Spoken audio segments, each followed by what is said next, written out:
At the end of 2019, SIG Sauer introduced the AXG grip module with the AXG Scorpion.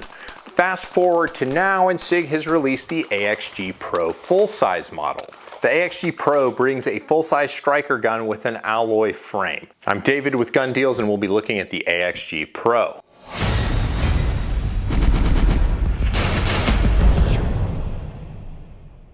So the SIG Sauer P320 AXG Pro is a full-size gun that retails for about $1,200 in the third quarter of 2021. Comes in a plastic case with an eggshell foam and 2 magazines with aluminum base plates. It has fitted with an aluminum magwell similar to the Legion style P320, and it features the Pro Cut slide from SIG Sauer on top of the gun there. But what is really exciting about the P320 AXG Pro is the way the gun balances. So increasingly in the conversation about pistols, like old school pistol design was that you're going to have a full-length dust cover that's made out of some super heavy material, and that's going to keep the muzzle down, so when you shoot, it'll flop back down out of recoil. The problem with that is as the muzzle flops back down when the slide closes, it introduces oscillation as you try and stabilize it to fire the next shot. Increasingly, what people are finding out they prefer guns that are balanced more towards the middle of the trigger guard so that the gun doesn't introduce as much oscillations upon the slide closing. And what that means to you is the gun recovers from recoil faster so you can fire accurate shots quicker. And that's where the Pro slide comes in. The Pro slide absolutely removes a ton of space. They have a huge window at the top of the slide and then 3 windows along the top of the slide. The SIG Sauer slide profile is triangular to an extent. As it kind of comes down the slide, they remove more and more material. So what ends up happening is all of the reciprocating mass is basically back here. The front of the slide, there's no weight above the bore, so there's not as much material to kind of force the gun to kind of flop around. And considering the way that the AXG frame is set up, the thing is absolutely built for speed. First and foremost, there is a beaver tail at the back of the gun that allows it to sit well into your hand, and the underside of the trigger guard you can see is radiused and relieved right there, giving you almost like one style finger groove, which absolutely plants the gun within your grip. The gun comes wrapped around on 3 sides with G10, which is black. It's not the most aggressive stuff in the world, and the actual profile of the grip is very similar to the P320 polymer framed grips. However, there are aftermarket grip options that absolutely transform how this gun is. There is a G10 maker called Lock Grips that makes palm swell grips for the P320. Completely transforms how it feels in the hand, and it's just, you need them is what I'll say.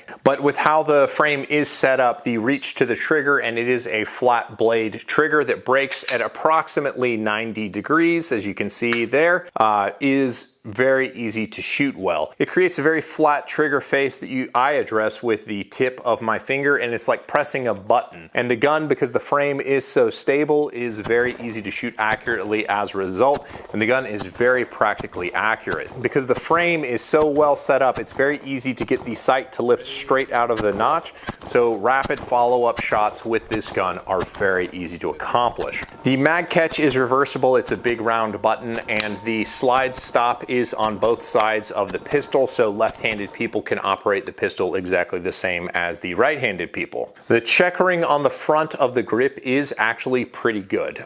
There's not many production pistols that come with that kind of checkering, but it does a good job and bites into your fingers, so you get an excellent geometric weld onto the frame. So what I can say is that because the frame is made out of aluminum, they're able to hit contours that they just generally don't hit on plastic, and the end result is honestly very special. The sights are the SIG X-ray night sights, which a lot of you guys are going to love and insist are premium sights, and I'm going to say to you that they're ho-hum night sights that aren't super great. But it doesn't matter because it's cut for a dot, so you can put a dot on the pistol, and that's the best thing you can do.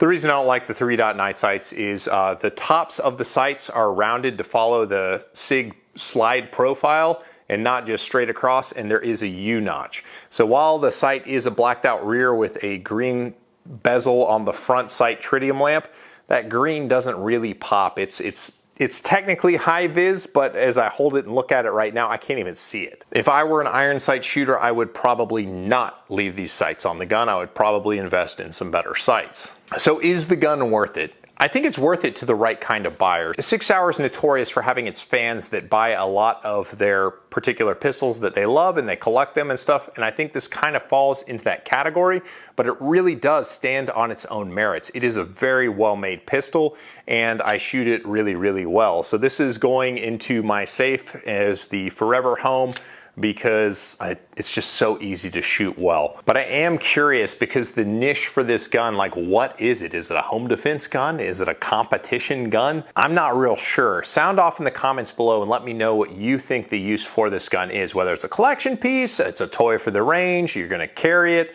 you're gonna put a light on it and put it in the nightstand. What are you gonna do, and are you gonna mount a dot? Let me know in the comments below.